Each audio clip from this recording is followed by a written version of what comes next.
Hello, everyone, and welcome to episode 77 of the Parenting Autism podcast. We're just approaching the Christmas holiday, and this is about take 5 of this particular episode because one thing has happened or another.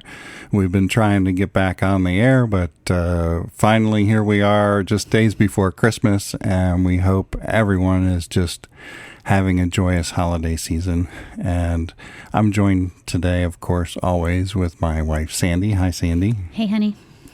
And so we have some updates with what's going on with us and why it took so long to get here. and well, everybody's just busy right now. It has been a lot extra things going on, a little more than the norm. More doctor's appointments than the norm. True.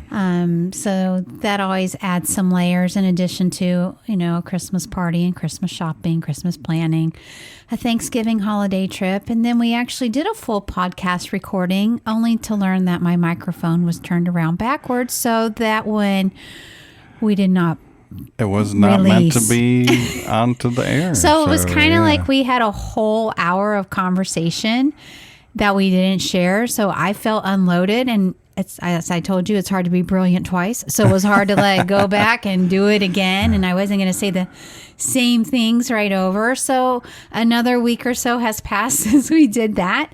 And yeah, we wanted to get on here before Christmas and the New Year and just kind of share what's been going on the past month or so. Absolutely. Yeah. So anyway, I would say, headline wise, I feel like there's been some regression in some areas with Bryce. And yet there's been a lot of progression with Bryce in areas, and kind of all balances out. So I feel like I'm in a happy place with it all. There, as we all discuss, it's always a roller coaster. You're up, you're down. Mm-hmm. There's highs and lows. I think Bryce's excitement for Christmas this year has certainly lifted our spirits, and it's joyful, and really enjoying that.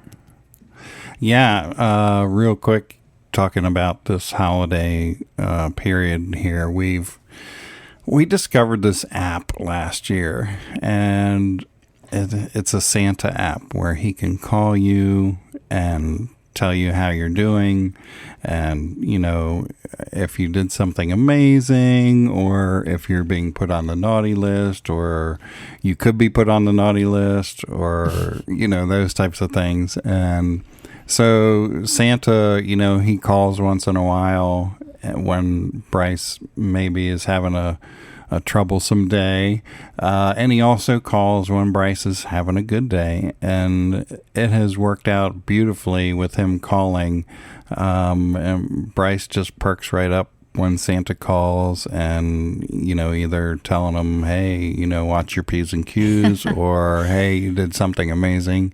So that has, I just noticed this heightened anxiety with Bryce around Christmas time. And I think it's just the anticipation of Christmas.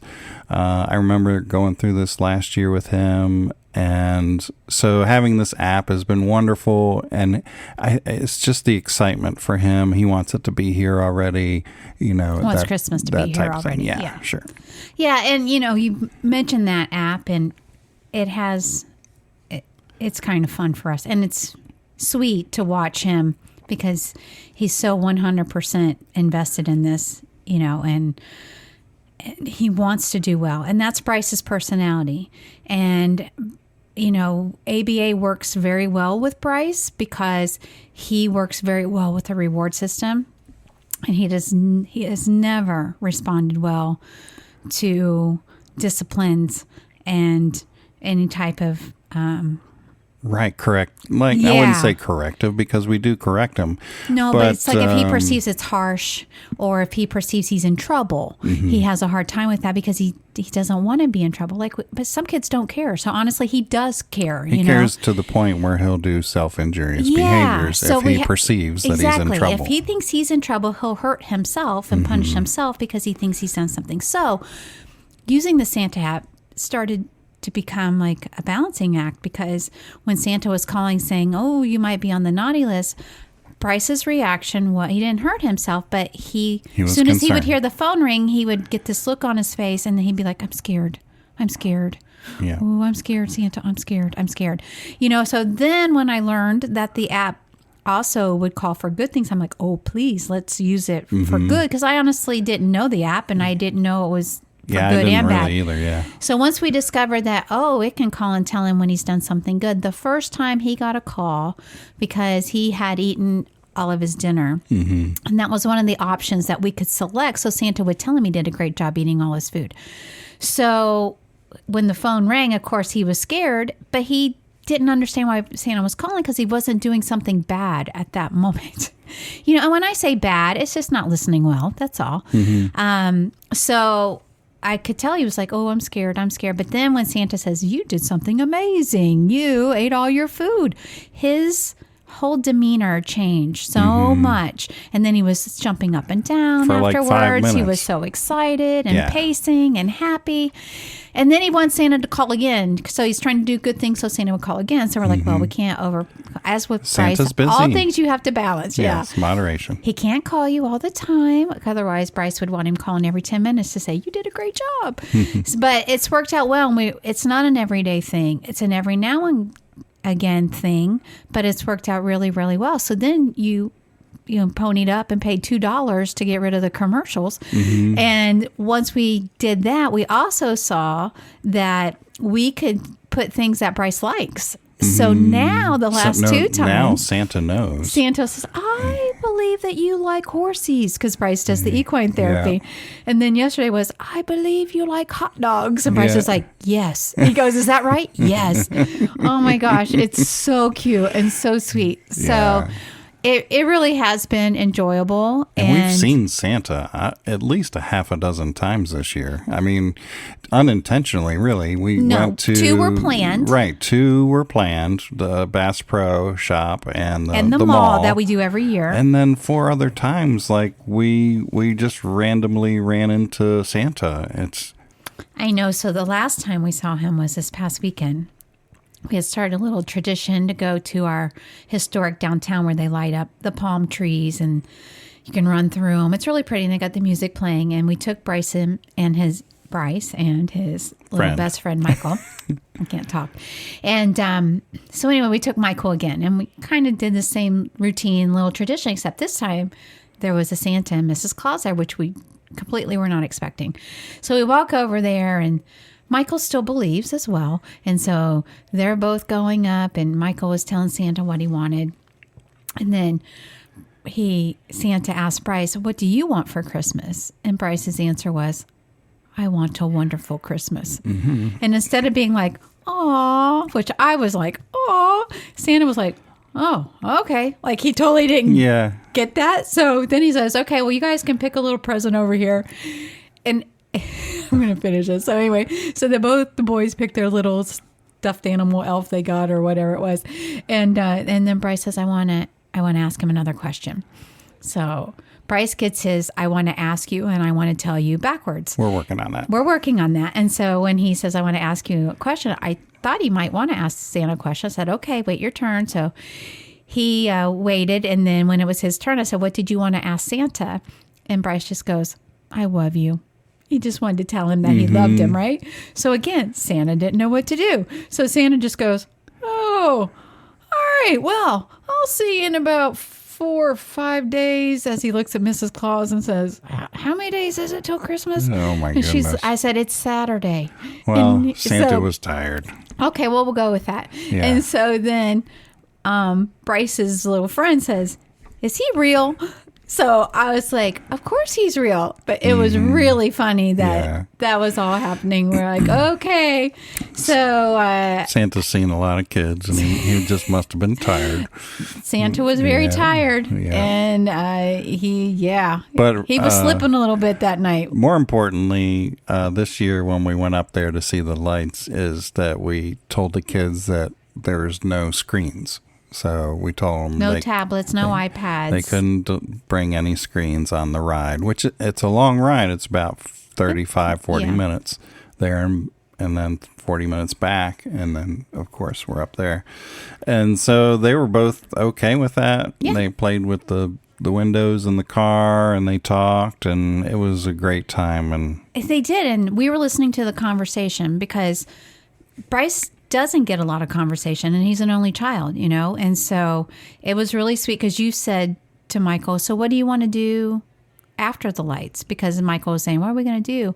And Michael was like, and Bryce says, question mark? That was pretty funny. Cute. But then when we were actually at the lights, Bryce said to him, because I remember Bryce looking down at him, because Bryce is quite a bit taller than Michael, and he looked down and he says, what do you want to do, Michael?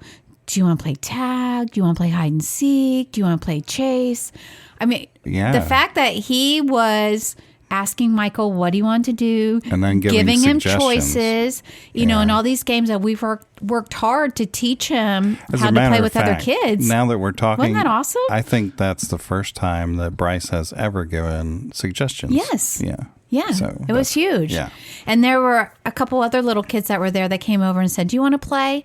And they were trying to play hide and seek, but we were in a crowded public place, and I didn't want kids going and not hiding. Not the best game to play. It was not. So I'm like, God, no, we got to stay in this particular area. There was like a large square, and we did racing, and I did a race, and you did a race, and the kids just had fun. And again, it was like no electronics. It was just good old-fashioned fun for a couple of hours, and conversations going. It was really, really fun and great.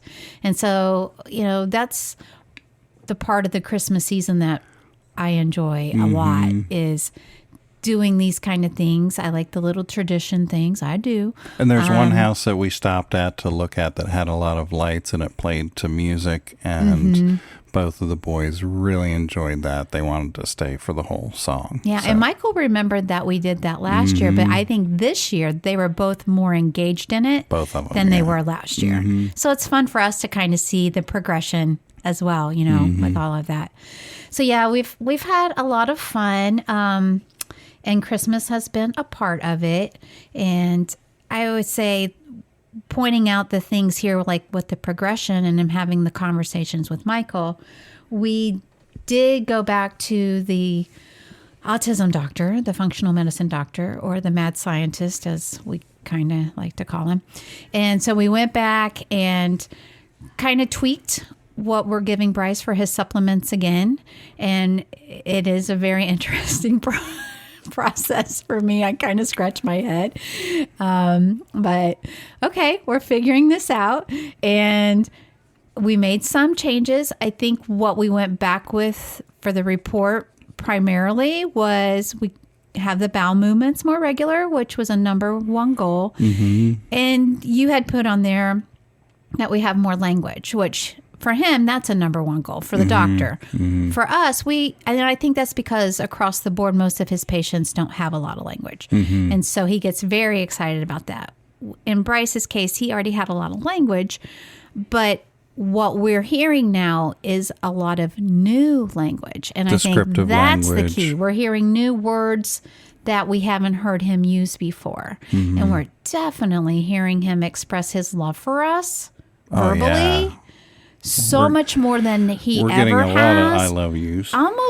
Almost daily. And sometimes multiple times throughout the day. Yeah. And it's not, honestly, sometimes when he would tell us I love you, it was because he was wanting something to follow up with, But no, he's really just expressing it because he loves us and because he feels that. And we express that to him verbally a lot. We do. We're very expressive with him on the I love yous and the kisses and stuff. But it's like now he's figured out how to respond to that. Because before, if somebody would tell him I love you, he'll say, okay. Or he'll say nothing, Or change the subject. Yep. And that is changing. And I'll be curious to see if this transfers. After Christmas? No, because I don't think it's about Christmas. Okay. I want to see if it transfers to like when we go to mom and dad's. And when they say, I love you, will he start to tell them that he loves them too? You know what I mean? Well, he did last night when we were there. Did he say it to Papa when he was leaving? Without us prompting it. Unprompted, I love you. So that's what I want to hear. Papa told him, and then he responded back with that. Well, that's progress. Yeah. Because a lot of times he would just say, okay. So I didn't hear that in the moment, but I'm very happy and excited that he is talking more. And one thing when we started this path of the new supplements and the new regimen and all of that, and I had told you I was very concerned that I didn't want to undo the good that's been done, and I definitely didn't want to lose our boy and all the joy that he has. Because there were a lot of verbal warnings that kind of came with this process from the doctor that it could increase his hyperactivity. It could, because, we're messing with the brain a little bit, and it might change this. And if this happens, let me know. He might become more aggressive. And he actually warned that more than once, that he might become more aggressive. And I thought, oh my goodness. So I was, a little apprehensive that I didn't want to see Bryce become more aggressive. And I certainly didn't want to lose his natural joy, his pure joy, his love for life, and his, Bryce, the essence of Bryce. That's what I did not want to lose. I am very happy to say that I do not believe we have lost his essence at all. If anything, with this love and expressions that's coming out of him, I feel like it's magnifying in a beautiful way. I think the reasoning behind the warnings, so to speak, were that we're giving him supplements to increase his brain activity. Right. And with that comes things that are already existing that could be magnified. Right. So I think that's just where that came from. And we've been very fortunate that... Well, I feel like the good things have been magnified. Yeah. And maybe that's because that's the essence of Bryce. And if he had a tendency to have aggressive behaviors, that might have been magnified. But I was definitely concerned about that. But, we've been doing this how many months now? 4? Since September. Yeah. So we're in our 4th month. Yeah. And I feel like... And it takes time. It takes time, but at least what I'm seeing is good. Improvements. Yeah. So one of the things that the doctor wanted to see is a follow-up EEG and MRI from when he was a baby, because that's when he had his stroke, and we want to look inside and see how the brain has healed. And the EEG, we had one done a few years ago, and we just want to follow up on that to see if it's changed, if the activity has increased or decreased in the area where he had the stroke. So last EEG, that's where they put the wires on your head, if people don't understand what an EEG is, and they look at the brain waves, and he had increased activity, which lowers the threshold for seizures. So he had increased activity in that area, but he didn't require seizure medication at that time. So we're going to compare the last time and this time. So hopefully we can take care of all of that in January. And so we can give the doctor an update there and then move forward, because he didn't want to move forward with certain supplements in fear of triggering a seizure because of the increased brain activity. He says, he used to work with babies like that. And so he's well aware of what triggers seizures and that type of thing. And again, that's one primary reason why he has always described Bryce as a unique case for him. Yeah. Because we are dealing with that. And so, I was kind of thinking about that, because we had his last EEG done when we were kind of suspicious of seizure activity when he was 4, Mm-hmm. or it was 4 years ago. So yeah, he was 4 at that time. 2018, yeah. So now he's 8. Mm-hmm. So it's almost like we're on this every 4-year plan. Mm-hmm. And it's probably not a bad idea that when he's 12, because that's when your hormones start to change. I was Yeah. just thinking that in my mind, like, yep, we'll probably do it again then, you know? And you know that with all this recent conversation about his MRI and stuff, it made me think more about the occipital lobe is where he had a stroke, and that affects your vision. And so we recently heard him say, oh, the lights are so pretty blinking, and they're not blinking. Yeah, the Christmas lights. So I'm like, those are blinking? And he's like, oh, no. Like he was just trying to, I don't want them to think I'm crazy type thing. So he's mentioned that more than once, like different situations where the lights are blinking when they're not. He has a hard time recognizing people. He'll mistake people for other people. That happens a lot. He's very sensitive to bright light. If you walk outside and the sun is shining, it really is offensive to him. And so there, all these things start to come back to me about that. And now I'm thinking about those things. So I'll be very curious to see what's going on in there. And then we also have eye doctor appointment, his first eye doctor appointment scheduled. So I'm looking forward to seeing what they say. He is having a little trouble seeing the schoolwork on the big TV, and I'll give it to him that sometimes it is small letters, but I can see them, and he should certainly be able to see, small words like that if I can see them. So we're just, it's an endless road. Sometimes it seems like of checkouts and check this, check that, but we want to make sure everything's okay. Well, yeah, and then again, Bryce's unusual situation. We were told when he had his stroke that he could be blind. Mm-hmm. So the doctor even said then, we will not know how this is going to affect his vision until he's older and he can tell us. Mm-hmm. And of course, at that time, we had no idea that he would have delayed developments with his language and speech. So he hasn't been able to tell us much.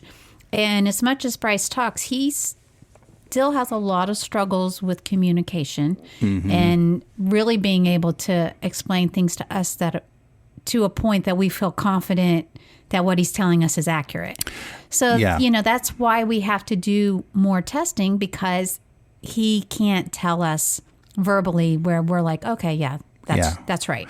And another thing I want to bring up, because you mentioned the language delay, is I had a conversation with him last night because we had an episode where I was at work and he was with me at work, and he fell to the floor, and Santa called after that. So I told him last night, I said, you're coming to work with me tomorrow, so you can't fall to the floor, okay? I said, because you could end up on the naughty list, because, you just can't do that kind of behaviors. And so then he says, Daddy, I'm scared. I said, well, what are you scared about? He's like, I'm scared about falling to the floor. I said, you don't have to fall to the floor. I said, you can just use your words. And he says, I'm just scared. And I said, is it because you can't control falling to the floor? He says, yes. So I had this conversation with him, and if you've done any research on stimming, you know that it's almost not controllable for them. It's just an instantaneous thing that they do. If they jump up and down or they flap their hands, it's they have to let that out. Yep. And with my conversation with him last night, it sounded similar to the falling to the floor incident. Like if he gets upset, it's so overwhelming for him that he cannot stop himself from falling to the floor. And I believe it. Well, I believe that too. I do think that and I've been observing that. Mm-hmm. And that's it breaks my heart that I see that in him. And I think sometimes he can't control it. And I know that when he can say verbally, I'm going to fall to the floor. Right. Okay. Right. Then I know that he's doing it more for the reaction and to make his point. And that happens sometimes. But most of the time, if it's, and again, it's this whole thing about what happened before and what caused the fall. But when we're really struggling right now with Bryce being highly sensitive to when someone makes a shush sound. And that sends him to the floor. And it has been. And the kid has bruises all over his legs. I mean, it's not good. And it's not shushing at him necessarily. No. It's other people that get shushed, and then I don't know. And it's like hard to figure out. He hears it, and I don't even hear it. He is tuned in to that, and it's because he thinks that he's being get in trouble. told to be quiet, or that he's getting in trouble, and he knows that he didn't do anything wrong. But even if he knows there's another child that's getting told by the form shh, he gets really upset. So we've been working with him because it's not for the attention. Like if he's doing it for us at home, it's one thing, but this is expanded outside of our home. This happens at therapy. It's happened with multiple therapists. And it's new. And it's So, relatively it's a new. thing. I mean, we're talking the past probably 2 months. Or two. Yeah, we probably rolled into 2 now because we've really been trying to hone in on it. And so, we've got Miss Melanie, who is his ABA tech. She's trying to work with him. She's like doing, really encouraging him to use his words, which we do as well. We're trying to reward him and really praise him up when he does use his words. But it's like you said, sometimes I know he can't help it. And I've even said to him, does it feel like you just do it? And he's told me yes. And I believe that. And then last week when he had an incident at therapy with it, he told me that he tried to leave the room. He tried to go run to the bathroom and lock himself in there. So it's like he almost has the impulse of either to escape or he just drops. It's like he just has to react in some way, in a strong way to it instead of using his words. But yesterday we went to church and we had the Jesus birthday offering. So for those who aren't familiar with our podcast enough to know our church, we go to a very large church. And so there's probably, 1,000 people that are at the service. We had about 100 kids that were in line to go and put their offering in the manger for baby Jesus. And Bryce has been saving his money all year, and we've been teaching him when he gets money to put a certain amount away to give to God. So this was a big deal, for our little family, and that we wanted Bryce to be able to participate in this. So another thing that Bryce has been very scared of going into the auditorium because there's live music. Last week, before we knew that the Jesus offering thing was coming up, you had the idea to take him into the auditorium with his headphones so that he could listen to his drum instructor play the drums, which was actually divine timing. Yes. Because he did go in for the one song. So then he overcame that hurdle. And then after unbeknownst to us, he was going to be going back in there we did not know week. that. So that worked out well. And he was ready to go after one song, but he had conquered that fear, and we gave him high praise for doing that. Oh, you did such a great job going in the auditorium. So now it's time for the Jesus offering. And so I just asked if I could walk with him, which I'm so glad I did because I didn't know this was going to come up. And so we were in line, and they took all the kids close to the auditorium. So we were like in the back. We could still hear what was going on. We probably had to stand there at least 10 minutes, if not 15. I'm going to say probably 15 minutes. 15 minutes, 100 kids that are first grade to fourth grade are standing with strict instructions to not shake their money jug so that noise wasn't going into the auditorium. And, after 15 minutes... That's no small feat. The kids were getting a little restless, and the ones behind us. So one of the leaders did a shush sound to the kids that were behind us. Again, I didn't even hear it, but then Bryce goes, did he just shush? And I said, I didn't hear anybody shush. And then he didn't drop. He just said, I need to talk to Nicholas. I said, okay. So I called Nicholas back over and I said, Bryce needs to talk to you. And Bryce said, why did you shush? I wasn't talking. I wasn't being loud, which I was so proud of him. I mean, he said it in his own way, but that's what he was trying to say. And then Nicholas was like, oh, I wasn't saying it to you. I was saying it to the kids back there so that they would be quiet. And then Bryce says, I will fall to the floor. And so Nicholas is like, okay, I won't do it again, So at least he used his words this time. And so I was so glad that I was there for that. And I again, quietly praised him for that because we had to be quiet.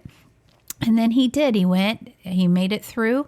He put his offering in the manger and we went out. By the time we came out of the auditorium into the lobby, he was so happy and so proud of himself. And he was doing his little stemming dance, that he did it. And people were clapping for him. And he was okay with that. Of course, he had his headphones on for all of this. Mm-hmm. But people were saying, you did a great job. And I have to tell you, I don't know. I am a little hormonal right now. And I almost cried 2 times yesterday during church. Because to me, I think it was probably a more emotional and bigger deal to me than for you. And maybe it's the female thing. But it was a big deal to me that he was able to be there with 99 other kids, with only 3 of them being special needs, mm-hmm. and to participate in something like this and save up his money and give it to Jesus like any other little boy or girl would. And he made it through. Mm-hmm. I was so, so, so proud of him. And I'm so happy that we have opportunities like this that Bryce can kind of be in, I'm in quotes here, but normal, mm-hmm. and I'm going to use that word because I'm the mom and I can use it. And sometimes it's like typical. I know the autism world says typical, but I didn't even use that word before I knew Bryce was on the spectrum, mm-hmm. And it's not that I desire for Bryce to be like every other kid because I don't. I want Bryce to embrace his special gifts and his uniqueness. And we all are unique in our own way. That's the beautiful thing of how God created us. Mm-hmm. And yet I do want there to be certain times that Bryce can participate in an activity that all the children would, no matter where they are with their special gifts and special needs. And it just really, really made me happy that he was able to do that. So after I took him back to the room, I said, are you fine? He said, yes. I'm like, great. So I went into the service with you. And then we went and picked him up. And one of his adult buddies, Miss Cindy, told me that there was another person that shushed some other children, but that Bryce went right over to her and told her that upset him and not to do it. So we really praised him high and hard that he used his words twice yesterday. Mm-hmm. And, that's all. It's not all we can do, but that is part of what we can do to help him through this. Because like you said, he can't control it all the time, but yet he was able to control it twice yesterday in that environment. Yeah. I mean, he's doing much better with it for sure. Well, any day that we can go through it and there's not a dropping incident or him trying to hurt himself, and again, as the parent, we have to be playing detective and we have to be playing judge. Like, is this legit or is this for attention? Do I give this behavior attention or do I ignore this behavior but give him attention? It's a constant battle because we don't want to feed the monster when he's doing things to get attention for the wrong reasons. But I also it's very, very important that we don't ignore him when he's truly crying out for help. And that's a balancing act. I think all of our listeners, all the parents out there, we all deserve an award. So I'm giving everybody permission to give yourself a trophy because you know what we go through and do and how we love our kids, it's a lot different and it's a lot more work than typical parents. And there should be recognition for that. It's another level of parenting that typical parents just don't know. I know. Yeah. And that's, one reason why we share our journey is to help other families that are on the spectrum, especially those who are coming up behind us, because we're little, we do have some years under our belt. But it's also for listeners that may work with these kids or just take an interest in what it's like for a family to have a child with special needs. Mm-hmm. And the only way people are going to truly learn is if we share the inside perspective. And on Facebook, we do share quite a bit. And I have so many people that it's not families that are on the autism spectrum. It's people that aren't familiar with it that say, wow, I'm so glad you share this. It helps me understand more. It does create more compassion and understanding and hopefully more kindness at the end of the day, because there's only going to be more of this. Yeah. So it's not going away anytime soon. It's not going away. And, being able to educate people is important.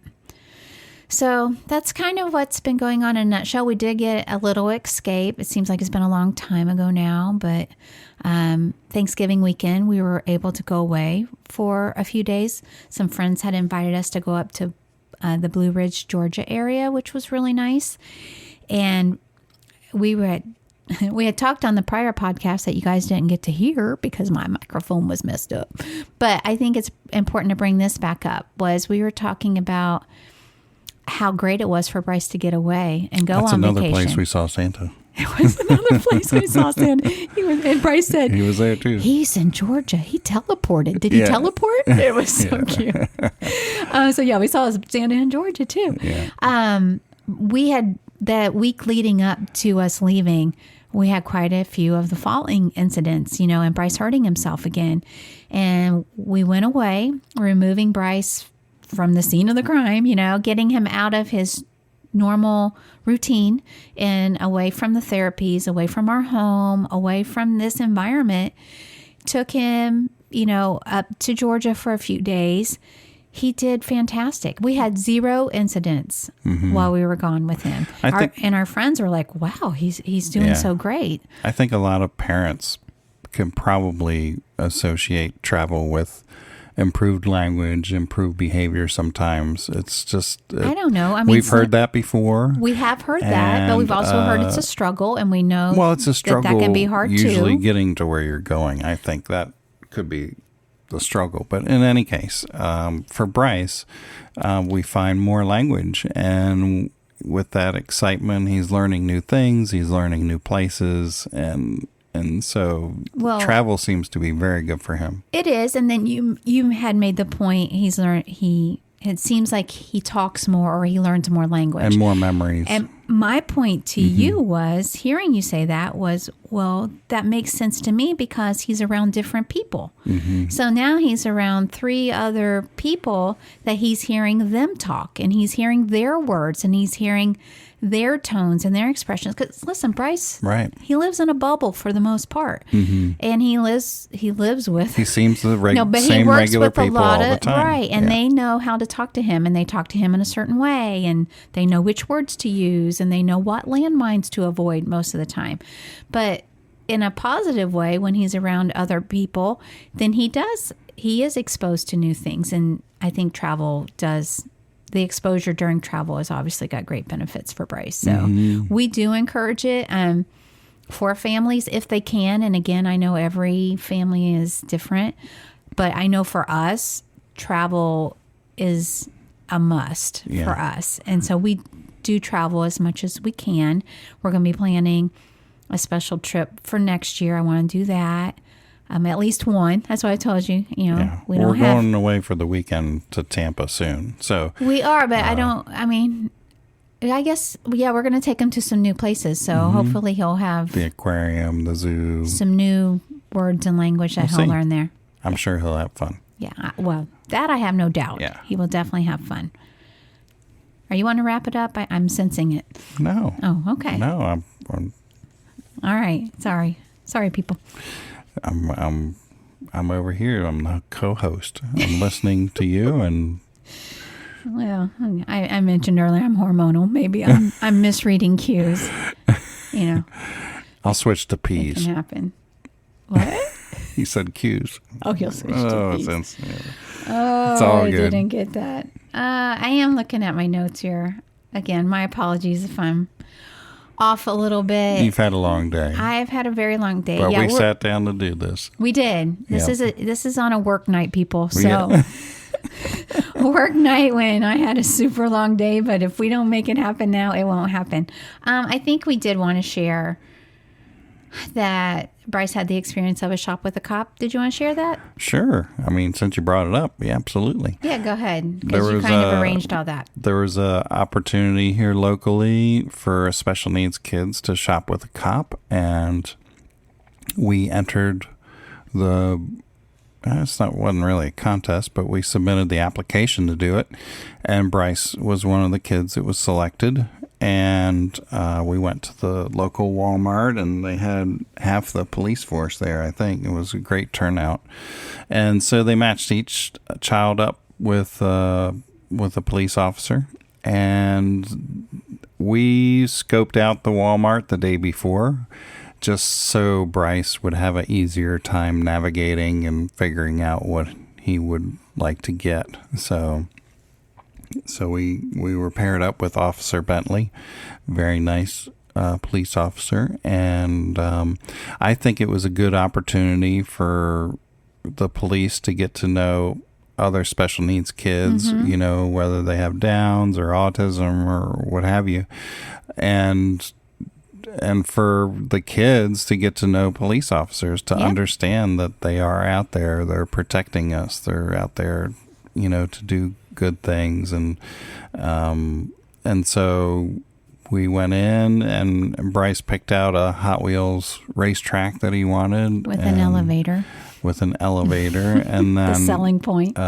he also picked out a blow up snowman for the front yard, but they didn't have any left in stock, and he's been wanting one of those. So it was a little disappointing, but the officer suggested a wreath with a snowman on it, and Bryce quickly switched over to that, and he thought that was cool. So, you know, it didn't take a long time, maybe a half hour, but it was a nice interaction between the community and the police department. I think that's great. You know, and I like bringing that kind of awareness to other people, because maybe it will inspire other cities to do the same thing.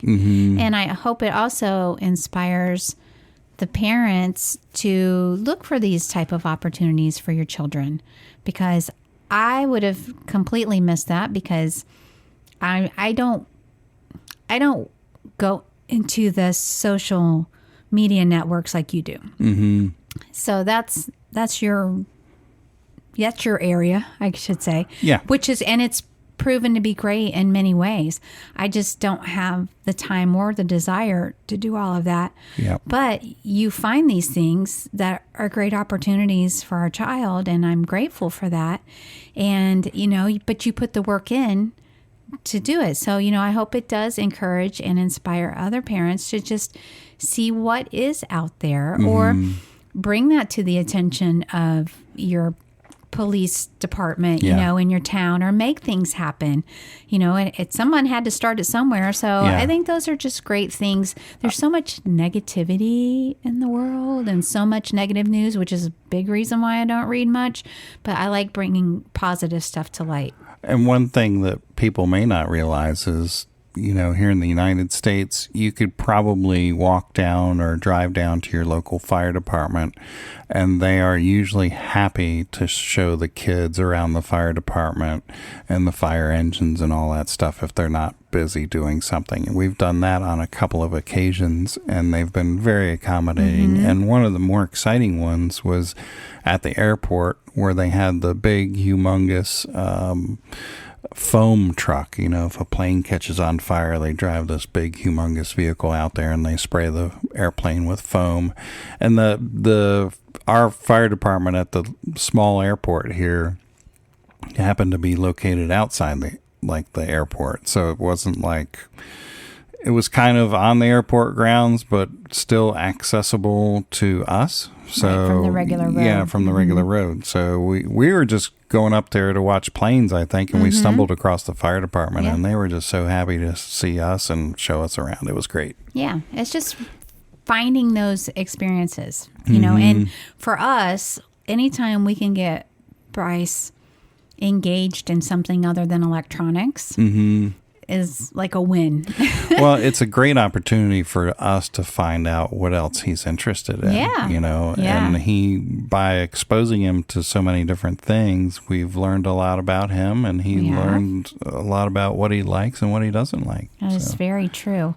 And another thing you found in your online searches. Research. You found the Special Java Cafe, which we've mentioned. So that is a special place. A very special place. And this place was created by a parent of a Down young syndrome. lady who has Down syndrome, and she aged out of programs. And her mom's like, well, what are we going to do now for her and her friends? Because, you know, they kind of all grew up together as a group. And then they were aging out, and they're out of school, and what are they going to do? So she opened up this cafe, and has people come in that gives them cooking lessons. They have music lessons, which is where Bryce came in. She's looking at getting art lessons. They can learn to run the shop so that they can get business skills. She lets Bryce use the cash register. The cash register. It's been really great. And so they were doing, and we've mentioned this before in past podcasts because Bryce did a performance when he first started, but they were having their Christmas program. Another Santa, and that we weren't expecting. And so we went to the Christmas program, and Bryce, I mean, his level of excitement to perform on stage that night, it was about the highest that I've really ever seen it. He was so excited. He had two of his therapists come and see that were coming there because they were bringing other people they work with, and he knew they were going to be there. He was so excited to perform for them, and I mean, it was just to me, joy. That joy. That's that joy that Bryce gives us 365 days a year, not just Christmas, but you talk about Christmas joy that night. The room was filled with it, with all of those kids and young adults. I know we call them kids, but you know, all of them that were singing their little hearts out and playing their instruments. And some of them were in their 20s, you know, and Bryce had such a good time, and it was an incredible opportunity, and he loves to be on stage. He much rather be on the stage performing, I think, away from the people is one reason. Well, and he said that the sound doesn't hurt him up there. Right. And it is different if you're on stage. Or it's you're not in a as crowd. loud as if you're out in the audience and the music's being projected through speakers. Plus the clapping. And the clapping. The clapping is in the audience. But if he's up on the stage, he feels distance from the clapping. And he's been able to, in his own way, tell us. Yep. So we know that. So, yeah. So that was extra special Christmas this year. That was something new for us. So we've had lots of good things going on. But, you know, I don't want to go on and on and on without something important to say. So I think I just want to wrap this up. Did you have anything else before I go into wrap it up mode? No, I'm just following along with you. You're a good man. Thank you.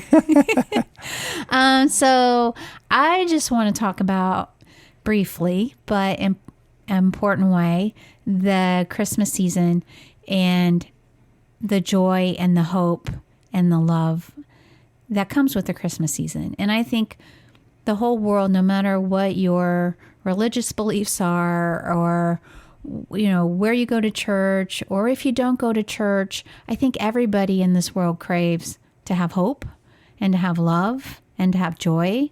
I mean, we found it in Jesus, and that's been beautiful for us, and we hope that everyone can find that.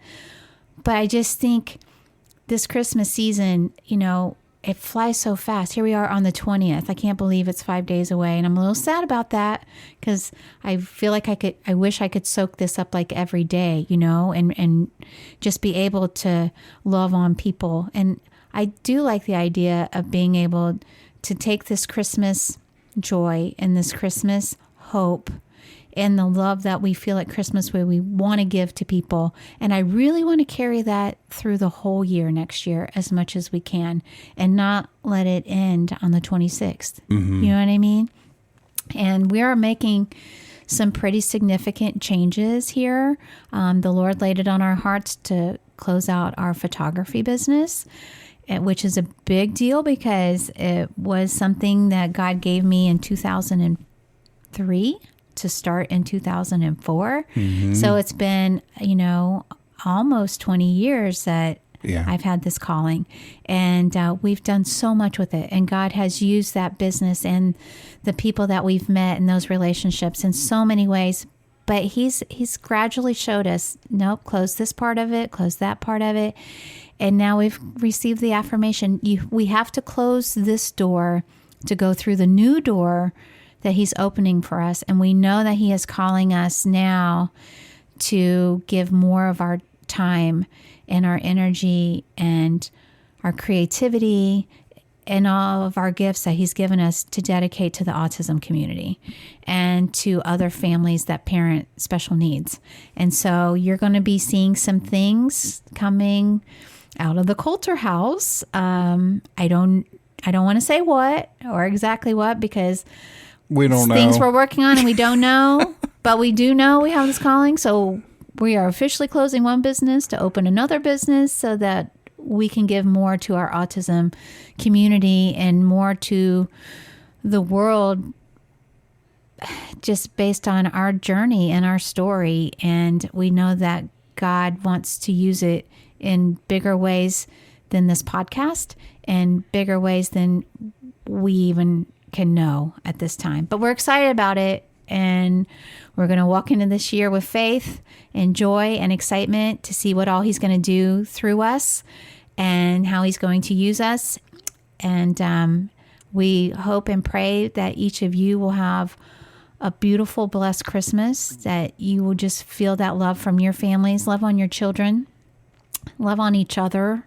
The spouses, it's hard, going through this journey, and it's important that you have people to lean on. And if you don't have a spouse to lean on, find that friend, find that parent, find that sibling, find somebody. Find your people that you can really lean on to help you through this journey. I mean, Chris, I don't know how I could even go. Yes, I lean on God, but you're my God with skin that I can hug and lean on and talk to and bounce things off of, and have these kind of conversations like we have on the podcast, because we're not always thinking the same way, but we have the same goals and we have the same desires, and we definitely want what's best for Bryce and for our family, and we find ways to get there together, but that comes through communicating, and that comes through prayer, and that comes through so many things. And that's what I want for other families. And as we go into this new year, I do pray for each of the listeners that, they will also find their purpose in this pain, because there's a lot of pain that comes with the autism journey, but yet there can be good things that come out of it. Sometimes we have to find that magnifying glass to find it, and then sometimes it's just magnified right in front of us. So